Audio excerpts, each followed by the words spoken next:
fronte al centro congressi di Milano questa mattina invece si è svolta una manifestazione dei sindacati di polizia contro i tagli alla spesa pubblica. Il sit-in di protesta, che proseguirà domani, è stato organizzato nell'imminenza del meeting tra i ministri della giustizia e dell'interno dell'Unione Europea. Sul posto anche l'UGL Friuli Venezia Giulia.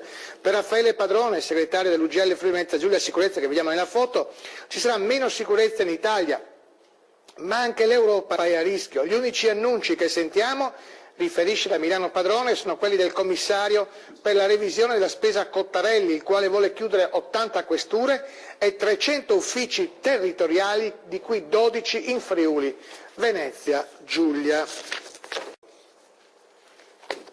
No, dico, poi magari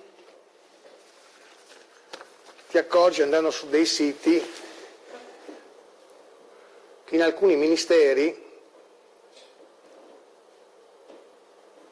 spendono in un anno oltre 25.000 euro di carta igienica.